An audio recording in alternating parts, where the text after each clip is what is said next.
Después de la multiplicación de los panes, cuando Jesús dio de comer a 5,000 hombres, sus discípulos lo vieron caminando sobre el lago.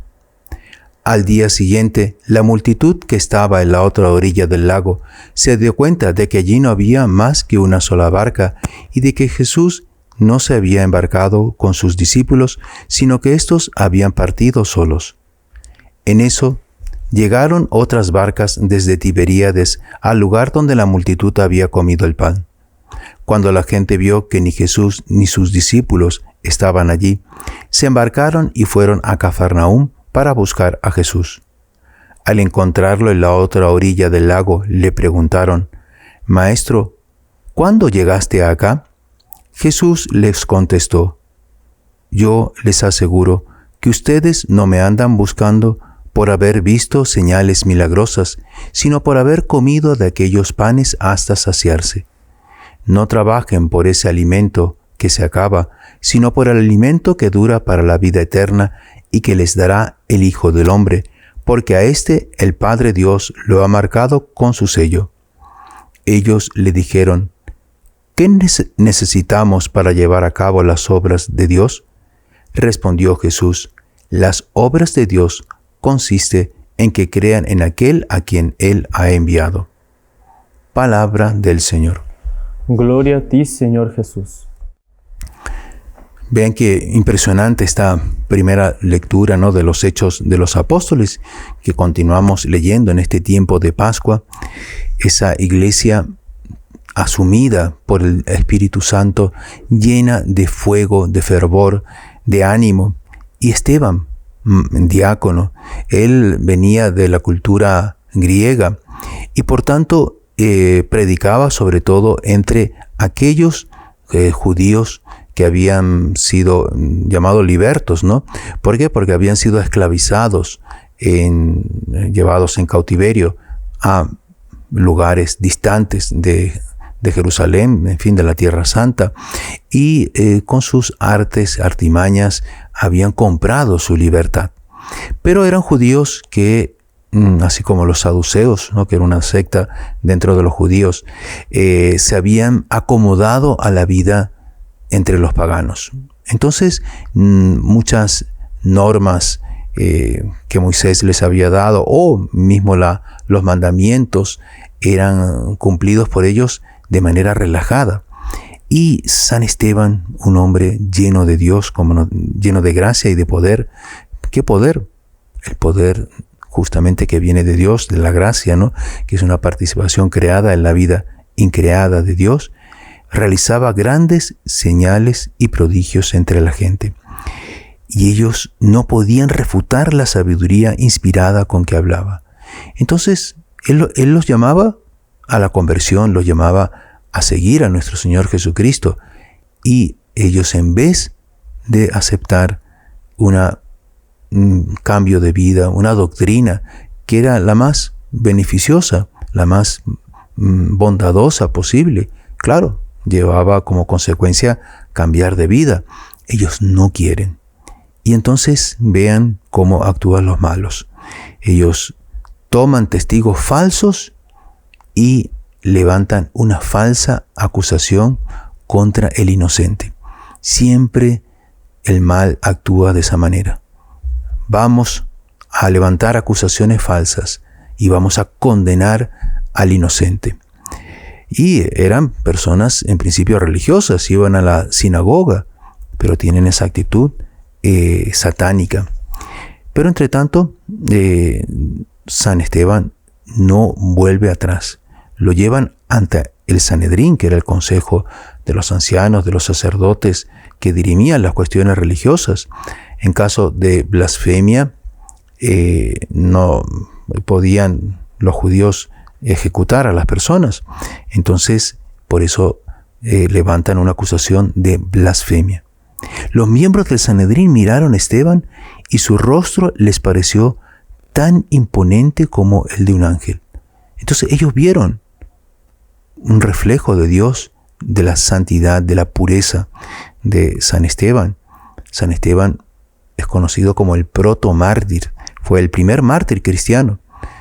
Algunos autores dicen que los santos inocentes fueron también mártires, santos mártires inocentes, los santos niños que fueron matados por Herodes, asesinados por Herodes, por odio a nuestro Señor Jesucristo, porque en previsión de que uno de ellos podía ser el Mesías, entonces mandó a matar a todos los niños menores de 2 años. Pero claro, ellos no tenían conciencia, murieron por odio a la fe, son mártires, pero no tenían conciencia. Entonces San Esteban sí, él era perfectamente consciente de su adhesión a nuestro Señor Jesucristo y del riesgo, del odio de los enemigos de nuestro Señor Jesucristo y del riesgo, por tanto, que sufría. Y vean que lo leeremos mañana, ¿no? Como el Sanedrín decide matar a San Esteban.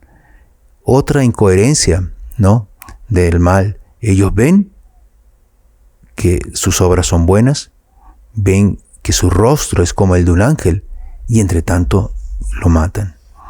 Entonces tengamos esa sagacidad enfrente cuando nos encontremos delante del mal. Sepamos que el mal no es simplemente un equívoco, se confundieron, digamos, una debilidad de la inteligencia. No, existe el mal deliberado que conspira, que se introduce muchas veces dentro de la misma iglesia para conspirar contra el bien. Claro, aquí está dentro de la sinagoga, en fin, dentro de la religión judía, que era en aquel entonces la religión cristiana estaba naciendo, todavía no se había separado de la sinagoga. Y vemos en el Evangelio esa manifestación de bondad de nuestro Señor después de la multiplicación de los panes, prefigura de la Eucaristía, esta multitud que lo sigue, y lo sigue con mucha tenacidad. Pero nuestro Señor, cuando ellos van y le preguntan: Maestro, ¿cuándo llegué hasta acá?, nuestro Señor no le responde lo que ellos están preguntando, le responde la intención. Jesús les contestó: yo les aseguro que ustedes no me andan buscando por haber visto señales milagrosas. Es decir, no buscan a nuestro Señor por aquello que es lo principal, que es un sentido sobrenatural, sino por un sentido material, por haber comido de aquellos panes hasta saciarse. No trabajen por ese alimento que se acaba, sino por el alimento que dura para la vida eterna. Claro, la Eucaristía, de la cual estos panes son prefigura, es una prenda de la vida eterna. Es como que una garantía en el presente de una bienaventuranza eterna. ¿Por qué? Porque cada vez que comulgamos nos vamos conformando con aquel que recibimos, que es Dios nuestro Señor.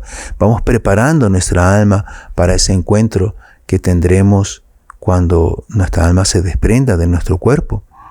Y entonces nuestro Señor les indica, ellos le preguntan: ¿qué necesitamos llevar a cabo? ¿Qué necesitamos para llevar a cabo las obras de Dios? Jesús les responde: la obra de Dios consiste en que crean en aquel a quien Él ha enviado. Entonces es una bonita intención para nosotros colocar en este día que nuestra fe vaya creciendo. Fe en nuestro Señor Jesucristo, fe en su iglesia, fe en que las puertas del infierno no van a prevalecer contra ella, y que nosotros nos toca ser cada vez más católicos verdaderos, tener una adhesión profunda a la doctrina de la iglesia, a sus mandamientos, a la moral de la iglesia, a la liturgia de la iglesia, y no permitir que esa belleza que Jesús ha impreso en su iglesia sea deformada, ni en nuestras almas, ni, en fin, en el conjunto de la iglesia. ¿Podemos sufrir persecuciones? Sí, ciertamente el demonio no quiere que la iglesia brille en santidad, en pureza, en ortodoxia, pero, como dice el Salmo, dichoso el que cumple la voluntad del Señor. Aunque los poderosos se burlen de mí, yo seguiré observando fielmente tu ley. Entonces no tengamos miedo del que dirán, de la burla, de la risota, ¿no? de aquellos, en fin, enemigos, a veces encubiertos, disfrazados dentro de la misma iglesia, que con esa burla, esa risa, ese odio, esa manifestación de odio, persiguen a la iglesia, porque en el fondo serán colocados, serán derrotados en la medida en que seamos fieles. Pidamos esa gracia en este día y también, pedimos por las intenciones de esta novena a Nuestra Señora de Fátima que hemos comenzado. Alabado sea nuestro Señor Jesucristo. Por siempre sea alabado.